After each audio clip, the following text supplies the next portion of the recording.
बच्चों, आज मैं आप लोगों को ऐसा कहानी सुनाने जा रही हूँ जिसका नाम है माँ की अंतिम इच्छा।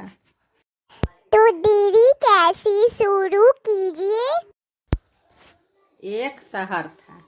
वो शहर का ब्राह्मण बहुत लालची थे। हमेशा किसी न किसी बहाने से वह अपने राजा से धन वसूल करते रहते थे।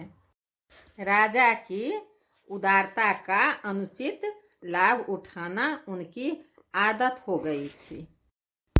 एक दिन राजा ने उनसे कहा, मरते समय मेरी माँ ने आम खाने की इच्छा व्यक्त की थी, जो उस समय पूरी नहीं की जा सकती थी।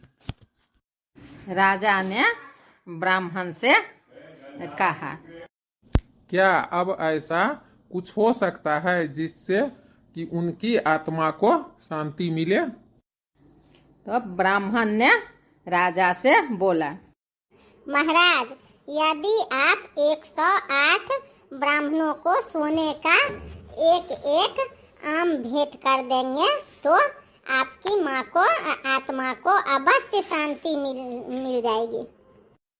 ब्राह्मणों ने एक स्वर में कहा, ब्राह्मणों को दिया दान मृत आत्मा तक अपने आप पहुँच जाता है। ब्राह्मणों के बात सुनकर राजा ने सोने के 108 आम दान कर दिए।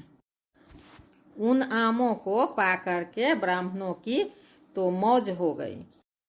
राजा के मंत्री को उन ब्राह्मणों की इस लालच पर बहुत क्रोध आया। वह उनके सबक सिखाने की ताक में रहने लगा।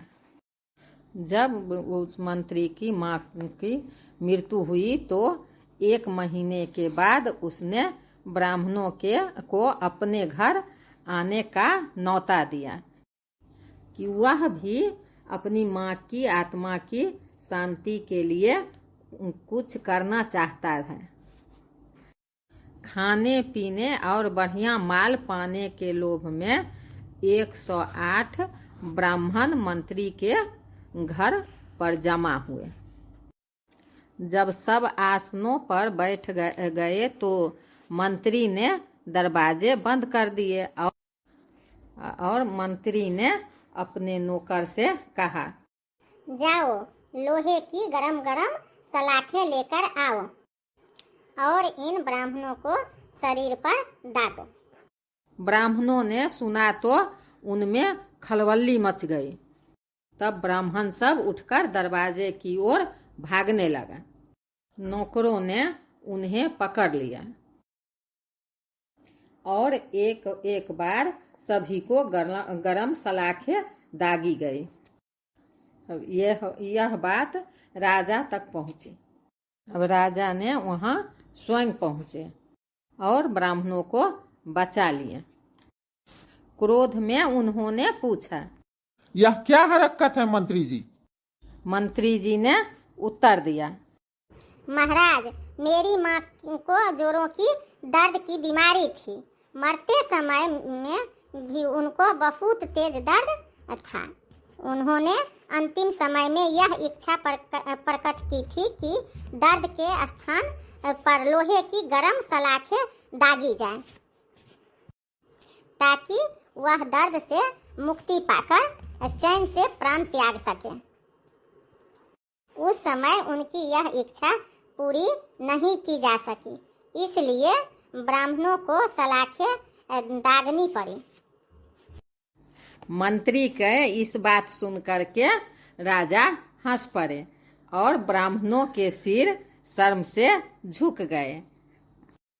आगे से वह राजा को ठगने का साहस कभी न कर सके। इसलिए मंत्री ने ब्राह्मणों के साथ ऐसा किया। बच्चों, अगर आपको माँ की अंतिम इच्छा कहानी पसंद आई तो आप वीडियो को लाइक करें और मेरी चैनल नानी की कहानियाँ को सब्सक्राइब कीजिए।